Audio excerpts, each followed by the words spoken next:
How's it going? Welcome back, guys. It's the Not Everything's Black and White podcast. I'm John. Rocco. And we want to go over some of the current events. So there's a bunch of things unfolding. As promised, I figured we would get pretty wild next 4 years. So it seems like it's kind of following suit. I want to cover the Midtown Manhattan shooter. Super interesting. The mainstream news has presented us the backdrop, right, and the precursor to all of the things leading up to this. The storyline has been thus far, 27 or 28-year-old male drove from Las Vegas and then double parked his vehicle in Midtown Manhattan on Park Avenue and walked inside of one of the most secure buildings in the city with an M4 assault rifle and took out 4 people as of now. I know there's another person that's still in critical condition. So one of the main things I think is the first wave of the media rollout. A couple things caught my attention. So it's been widely spread now. By the time this is posted, I think many people will be aware that CNN initially tried to present him as some sort of white supremacist, or they said it was a white assailant, right? Which that's super interesting. Another thing I think is interesting is the plot and the storyline that they're trying to build. That is completely ridiculous to me. Eric Adams was on TV today talking about the reasoning why and the involvement with the writing, and they found his manifesto and his suicide letter. And for some reason, he was deciding to go there to find high executives in the NFL to kill. Right? One would assume is to take out NFL, which he never played in the NFL. He had a successful but very short high school career, and they were saying that it's something involved in CTE. So first of all, CTE is developed over the course of many years, right? There's not, I don't know if there's many high school players that can say that they develop CTE. Also, CTE can't be determined until after death. As of now, there's no way to determine. Aaron Hernandez is one of the most popular cases of what many people know, and they found that out when he died, when examining his brain. Right. So this angle that's been presented, I think, is another thing to pay attention to. That's what we do, right? A lot of times we don't have all of the facts necessarily because we're working at the same angles that you are, but what we do have the ability is to think critically and utilize common sense. So why would a person, right, in his late 20s drive all the way across the country to then go take out executives at the NFL? He had some sort of plight with the NFL. It makes zero sense. What he did do, right, and the person that he did kill, and the place that he did make it was the 33rd floor, which I think is interesting. If you know the relevancy to 33. I wonder if it was 33 degrees. Conversation for another day. We'll get into that later. However, but even just to think, when you go into those corporate buildings, yeah, you just don't go up. You need a key fob. I've never been one that you could just ride up to. You. No way. There's no way. Interesting, right, of how he was able to complete this. Also, I noticed he was brown, which I think is funny. I would be interested to see how long I would make it with a long gun in New York walking up Park Avenue. I don't know. His football career was better than I think. His 40 time must be incredible. But what I was alluding to is the fact that so he did take out the CEO of Blackstone, and when the news initially reported it. And I actually was talking to our producer. He's like, "What do you mean the CEO?" He didn't even know either. Most people won't know. Even by the time of seeing this, they keep presenting her as an executive when she's the CEO. I think there is a reasoning behind that, and I think it's an interesting thing to take from the outside looking in. The news is so quick to put out this story when there's so many other things going on in the cycle right now. So many other things they can cover. Why don't we know more about Epstein, right? Why don't we know more about the people that tried to take out Trump? The young kid that supposedly handled, that was able to orchestrate this huge. So why do we know so much about that? But the person that they've been trying to protect, and I think a part of it, right, is they don't want another Luigi situation where there's the vigilante that came to take out some corporate executive. Yeah. I want to give, before I let Rocco go in, I want to give a little background on Blackstone. I don't know if everybody's aware. A lot of people know BlackRock, but if you don't know Blackstone, you should go into your 401k if you have a work 401k and go look. I guarantee you, I bet my 401k that if you go in and you don't control your contributions, that you are vested in Blackstone, BlackRock, for sure, in one of those index funds. So yeah, exactly. Yeah. Blackstone is the biggest private equity firm in the world. They own the majority of the real estate. They're the biggest private real estate owner in the country. So I think it's interesting, right? When we're evaluating the situation and we're doing what we try to do here at the pod is use common sense. Does it make sense that this kid drove all the way across the country and he was going to go take out Roger Goodell? Maybe it was about the tush push, which I wouldn't be mad at that, right? Go Birds. But what he wind up doing is taking out the CEO of Blackstone, the biggest private equity company in the country that literally owns the majority of the real estate in the country. Question that you got to ask yourself. Like I said, we don't have all the answers, but we will. What we could do present you is the facts that we have at this current state and point. So I'm interested to see how this story develops moving forward. Evidently, the media has a full rollout, and they're going to let us know that he's an athlete. Like I said, I don't know when this is going to post, but by the time that it does post, it'll still be relevant. I want you to go Google his name, Shane Tamura. Google Shane Tamura. And go look at the pictures that pop up. It's a bunch of pictures of him from high school football. Yeah. What's him being a high school football player who didn't even actually complete his high school career. He had an injury somewhere during the end of his high school career, and for some reason he has some vendetta against Roger Goodell. Right. It's funny. Like he stated about the guy that took shots at Trump and almost assassinated. We know nothing about him, right? We know nothing about him, but as soon as there's an agenda to be pushed and a narrative to be pushed on something, they will know this person's whole backstory, everything they did, their test scores, their transcripts, where they went to high school, all that stuff. How come we don't know anything about the guy that shot Trump? Mind you, the guy that shot Trump, they didn't even do an autopsy on him. He was cremated right after. His apartment was scrubbed clean, professionally scrubbed clean. We don't even know about the guy that shot JFK. We don't know anything about him. And why is that? So just ask yourself that. That's there's no answers on that, right? No answers. But one thing we did get an answer on recently is the Russiagate stuff.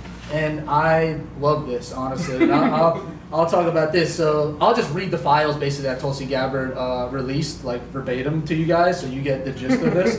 So for months preceding the 2016 election, right, the intelligence community shared basically a consensus that Russia lacked the intent capability to hack the U.S. election. They literally stated that. Like this was the consensus, and I'll read it to you. August 31st, DHS official DNI Clapper, James Clapper, he says, we're working with CIA on a PDB submission on the threat. The thrust of the analysis is that there's no indication of Russia threat for the election, right? That's on August 31st, before the election, right? September 9th, we agree. Russia probably is not and will not try to influence the election using cyber means to manipulate computers or anything of that sort. Okay, December 7th. Activity on and since election day. We assess the foreign advisories did not use cyber attacks on election infrastructure to alter the U.S. presidential election. This is December 7th. Trump got elected November 6th or something like that. I can't remember the first the day, right? So that was that's the first report, right? Then they pulled the president's daily brief. So Obama was literally going to discuss this and state that there was no interference. Mind you, all of a sudden, based on some new guidance, this is the senior PDB official, based on some new guidance, we are going to push back publication of this. Okay. The next day, the top national security officials, including James Comey, Director John Brennan, and James Clapper, gathered at the Obama White House to discuss Russia. Obama directed the IC to create a new intelligence assessment. Essentially, there was no evidence, and he said, create something. Find me something that ties Trump with Russia, okay? Even though it would contradict multiple intelligence assessments that I just read you to the months leading up and even after the election, right? So he had a secret White House meeting on Russia meddling, okay? He basically said the ODNI will lead the effort with participation from the CIA, FBI, NSA, and DHS, basically to find Russian interference when they already concluded that there wasn't any, okay? Obama officials immediately leaned on their allies in the media, of course. So they went with the media, told them the story. Oh, there might be Russia collusion. The anonymous IC source leaks, right? They post all over the place that Russia had intervened to hack the election in Trump's favor. Okay, fake news gets their talking points. They're pushing Russia. The CIA has concluded secret assessment that Russia intervened. Trump's a Russian asset. All this stuff, right? On January 6th, just days before President Trump took office, Clapper unveiled that Obama directed politicized assessment, a gross weaponization of intelligence that laid the groundwork for a years-long coup. So this is what it said. the Disproven Steele dossier, which Hillary Clinton paid for, okay, and said supposedly Trump liked Russian prostitutes that he peed on, exactly. or had them peed on. It was And literally all promoted fabricated. it. Promoted that as Promoted truth. it. Okay, and they used that in their intel when they literally knew it was false, right? And you know what Brennan said? Oh well, it's fine. Like they literally knew it checks out. That's literally what he said. He wanted to check out. I think the most interesting part too is, in my opinion, every time I hear Hillary talk, maybe she's kind of redacted that now, but she still alludes to it. She still uses the terminology and the verbiage and the talking points. He's a Russian agent. What was it? The useful idiots. Yeah. That was in reference to the original situation with Trump, how he was a useful idiot for Russia and Vladimir Putin was essentially using it, which I think is a ridiculous thought. We think Donald Trump is being controlled by anything. Melania doesn't even control him. That's a ridiculous. Elon Musk couldn't even control him. He donated $250 million to him, or whatever it was for his campaign. Come on now. Mind you, hold on. This is the craziest thing. The person that was actually more of a Russian puppet was Hillary. Thank you. Russia had documentation they showed that Hillary had severe health issues. Yeah. She was using like tranquilizers, and she had severe. Remember, she was like fainting. Yeah, go watch that video. So they could have if they wanted Trump to be in the White House, right? They could have leaked that intel they had easily and got Hillary wiped out. I mean, she lost the election anyways. But what it was, Putin said that he basically preferred Hillary over Trump, and he didn't want to wreck her chances of winning.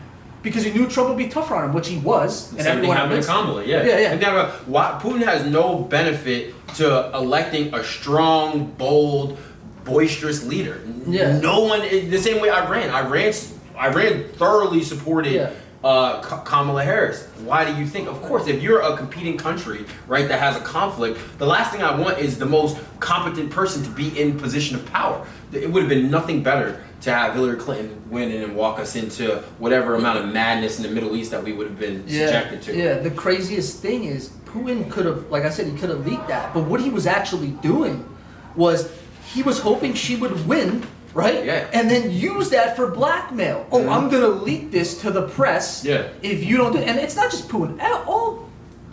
We just did an Epstein episode where Israel literally blackmailed Bill Clinton for the Monica Lewinsky tapes. They had the sex phone conversations. The phone sex conversations, I'm sorry. So this happens with all foreign governments. We do the same thing, right? Yeah. We're always everyone's always kind of meddling in each other's business. That's kind of what happens. That's what happens. But Putin had more dirt on Hillary than he did Trump. That's a fact. And it was made up for this is, the craziest thing is the media pushed it. Trump basically had a coup against him. For 2 years, he wasn't able to get anything done because all everyone was worried about was Russia. So the guy literally had 2 years where he couldn't get anything done because Russia. Then he had 1 year of greatness, and then COVID happens. It's like he had 1 year, and we were still doing better than we were the previous 8 years under everyone's crown Prince Obama. Yeah, and at some point, then we have to really let the situation come to a boiling point of where we need to realize that these people have no credibility. Hillary Clinton, if she resurfaces at any point having anything to say, the fact that she dragged out Russia, she was one of the people that initially knew that it was bullshit, right, for all intents and purposes. And that she dragged that out in the media and it became such a big story is sickening, and it's part of why we exist, why the podcast is here. It really is. To kind of cut through fat in many of these situations because it's really difficult. I get it on a day-to-day basis. We've talked about it prior, but a story like that is so damning because it's one of those things, if you repetitively keep promoting it, right? If that story is on CNN for 5 years straight, there's a lot of people that just by default, I mean, it's not alluding to your intelligent levels or whether you're left or right. If you hear something long enough and repetitive enough, you kind of believe it. It's like what's the and that's what they're banking on, right? We're in an era where we're in this information era where it's just overload of information, and you're constantly being subjected to just overload. And a lot of times, people are forgetting to double back, and that's what we are going to continue to do is to double back.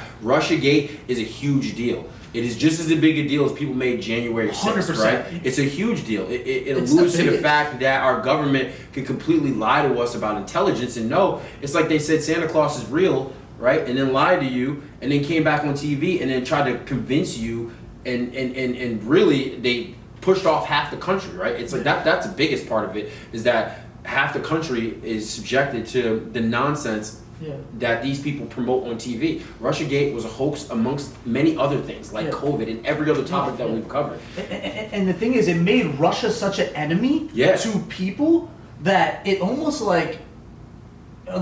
aligned people with that. It aligned, even like made like not. I mean, kind of like the Ukraine and Russia war, right? It made everyone hated Russia so much that as soon as the Ukraine and Russia conflict started, everyone had like Ukraine flags in their bio and shit like that. Because Russia was the big enemy. Oh, they colluded with Trump and stole the election.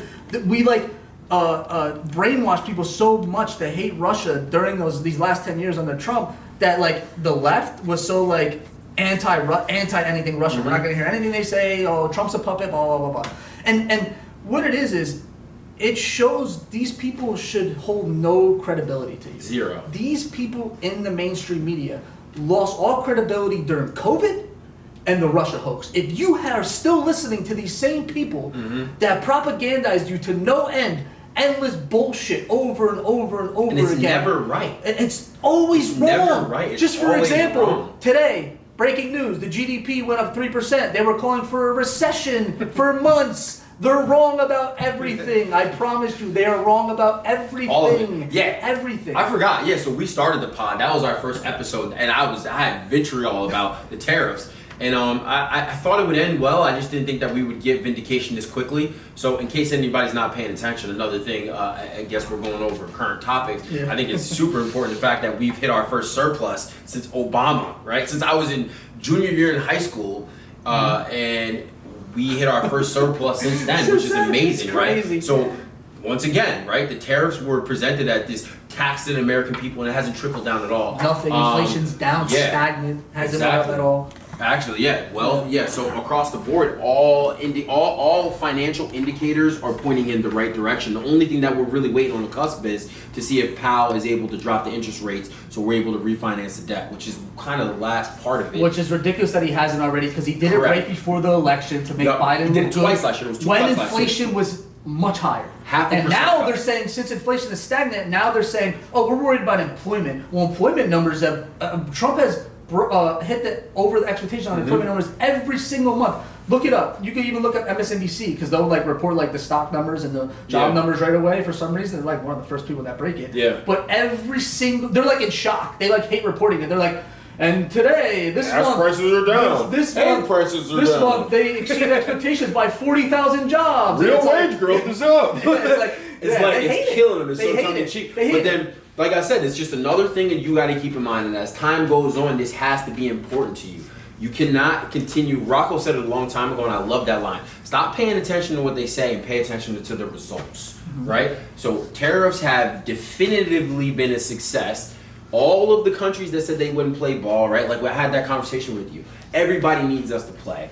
And it's a membership to get We're the consumer. We are the prize. We are the pretty girl at the prom. Correct. Yep. Right. And even who's more important, the people that sell stuff or the people that buy stuff? We are the it's a world's relationship, consumer. but we are the world's consumer. We buy at a ridiculous rate. You want to break down the EU trade deal? Yeah, EU trade deal I think is super interesting because we were able to leverage the ability to have zero tariffs levied against us.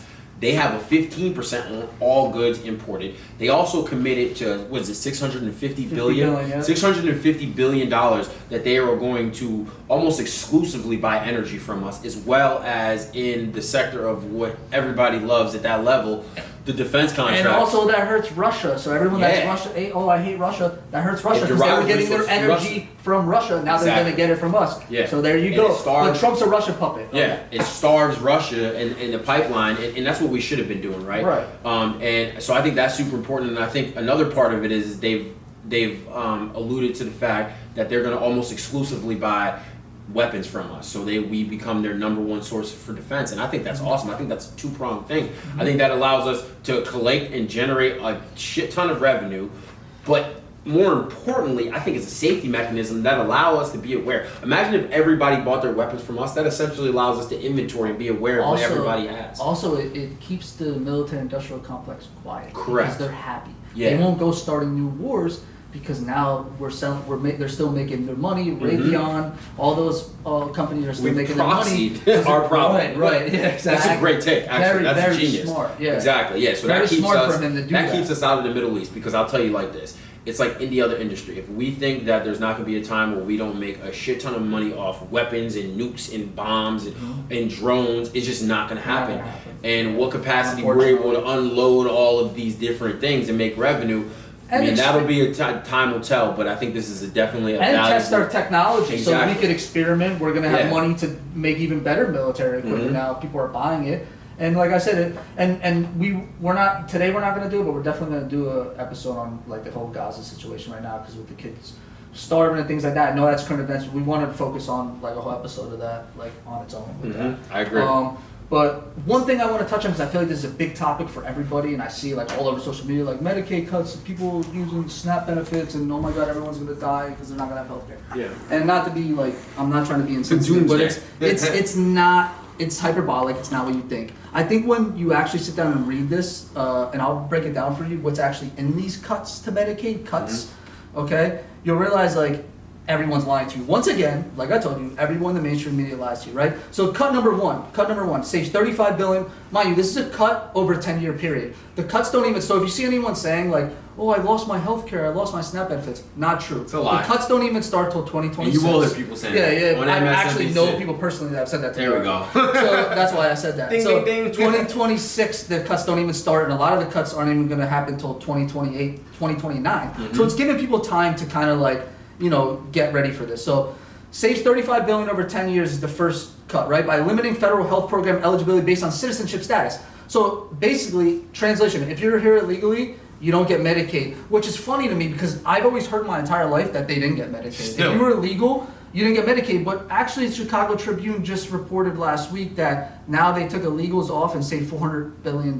Yeah. Or it might be $400 million. And California was trying to leverage with the government to bail them out because their Medicaid still, I don't know why I'm saying it like it's past tense, currently is almost in this position of being bankrupt. Yeah, because it's supplying illegals with correct, and they won't take them off free the healthcare. rolls, yeah. They get free healthcare, and I'm not an enemy of illegal get a immigrants or bill. anything like that, but right is right, wrong is wrong, okay? I've heard for years that they don't get benefits, and it's not true, okay? So that's the first cut, right? Yep. The second cut saves $42 billion by cutting Medicare coverage of bad debt. So say this, the way I'll explain this, you got private insurance, right? And they pay their part, and you're left with a portion, right? You always get like a bill in the mail if you go to the doctor, and you get like a portion, right? If you don't pay it, obviously that's like debt, and the private insurance won't cover it, obviously, right? But if you're on Medicaid, right? If you have Medicaid, the government, meaning us, the taxpayer, covers up to 65%, I think 70% actually, of unpaid balance. So what hospitals do when that happens, they exploit it by jacking up the prices super high because they know Medicaid's going to foot the bill. Yep. And so we're not doing that anymore. Now hospitals lose their incentive. So the big corporations that you all hate are now going to lose their incentive to jack up prices against people and put them in the debt, right? If you want a discount when you go to have any kind of medical service, the discount comes in when you tell them I don't have insurance. And they let you pay cash. Correct. Exactly. I did that for years because I was self-employed for a long discount, time. guaranteed. Right, yeah. I was self-employed for a long time, and I would be like, oh, I don't have insurance. Yeah. And they would tell me what it would be with insurance, and then they'd be like, oh, it's like 90% difference. I'm like, oh, I'll just pay you cash. Just tell them you don't have insurance. Anyway, so and the last cut is site neutrality, so it saves $150 billion, right? This one's easy. Hospitals can't charge people on Medicare or Medicaid more than they charge cash, just like we said, cash or private insurance There we customers. go. How crazy is that? For the same service. It levels the playing field now, so it's fair pricing. I don't understand who's mad about that. So that's over $200 billion right there, right? And then, so basically, and the only thing that's changing other than that is from 19 to 64 years old, right?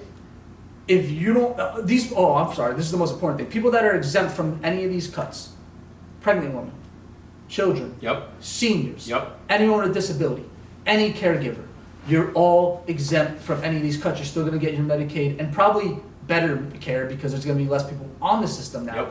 And the only thing, and so you're exempt, right?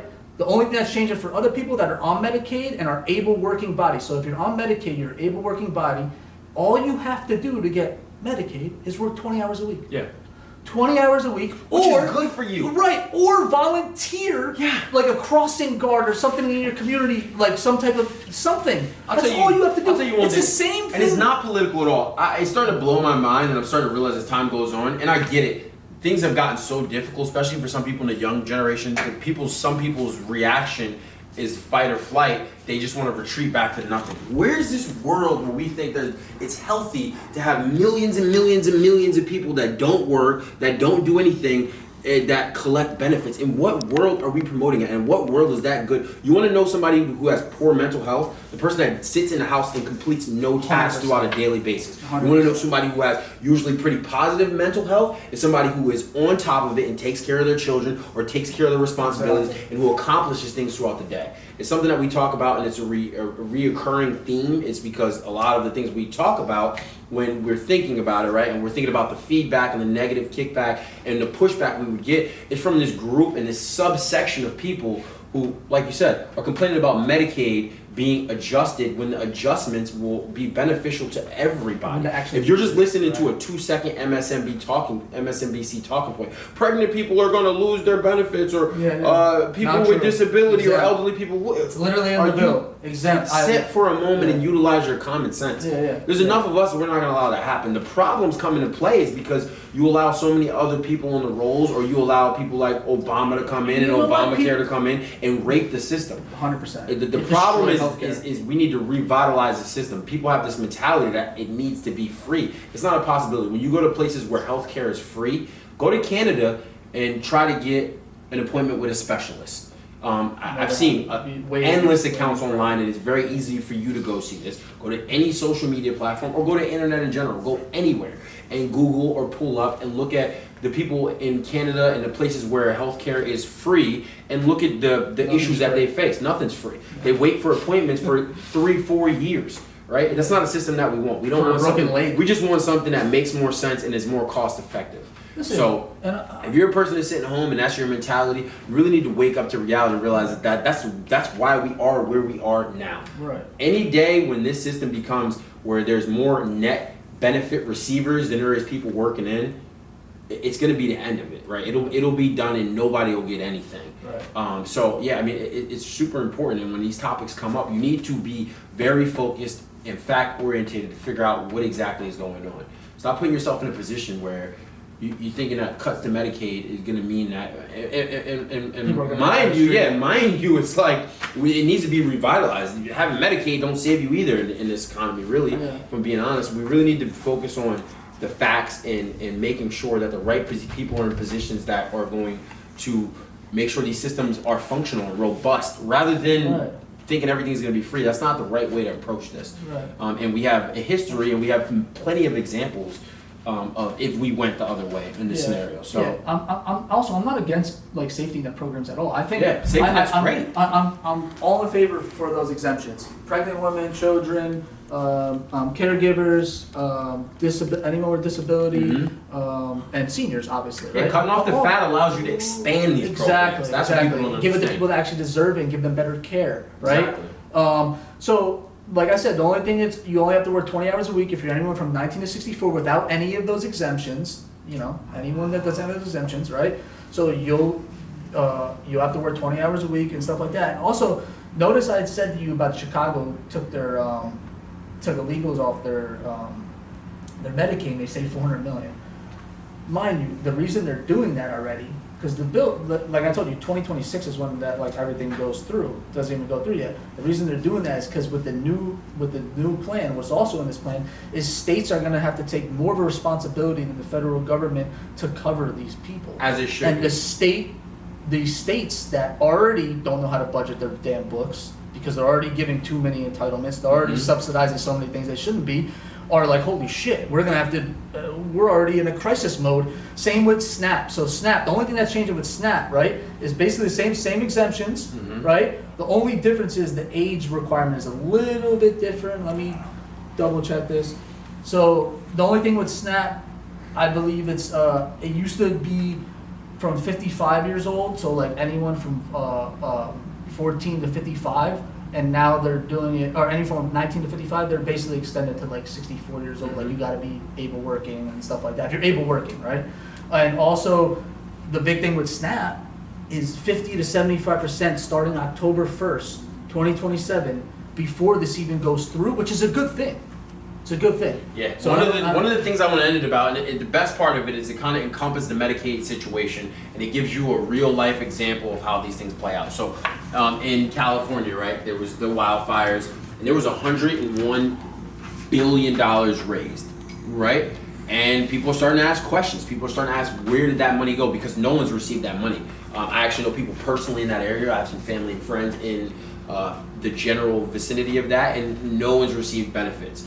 And it finally came out, right? California officials have made a statement, and they said what they're going to do with the money. They don't plan on giving it back to the residents of the community. They plan on making low-income housing. And we know how California has managed money that's been given to the less fortunate in the past. Look at their homeless problem. So it's another example. I think the Medicaid is a perfect example of, like, people think that when we expand these systems and we add all these extra bells and whistles, California is going to be the perfect example. They made $100 million, and the majority of the citizens, right, low income, people that are wealthy, they're all grouped in the same category. None of these people are going to receive assistance to rebuild their house. And what the state's going to do is they're going to shave off that money, right? So what's going to actually go? We've already been able to quantifiably do. There's so many people on the internet that do it now, so we don't necessarily have to do it. But there's so many forensic accountants that are online that break down these fundraisers and these events when people donate money or where taxes go. And we've already figured that the majority of it go to administrative fees, and they get shaved off the top. So when we get that shaved, that if we're going by how things work and operate right now, we can assume about 20 million of that money is going to go to low-income housing. Now, my next question would be is, how much money do you think you have to make to live and survive and actually be able to maintain a middle class or even a lower middle class lifestyle in California? Well, what I'll tell you is it's enough money to where you won't be eligible for any of these programs. It's the same thing in Allentown. When I looked it up, I wanted to research to see what you had to make to be qualified for benefits. It's like $20,000. How many people do you know making $20,000? Yeah, I think it's, what is it, 100-something% below the poverty line. That's insane. Yeah, so the 20 million, right? That's in California. That'll finally trickle down. Or let's say 30 million. Or let's say 40 million. Whatever finally trickles down after they shave it off the top, like they always do. What's going to actually go to the people there? And then the next question is who's going to be eligible? So I always love when I have these conversations with people, and they'll tell me what they do for work, and I'm like thinking in my head, I already know that you make too much.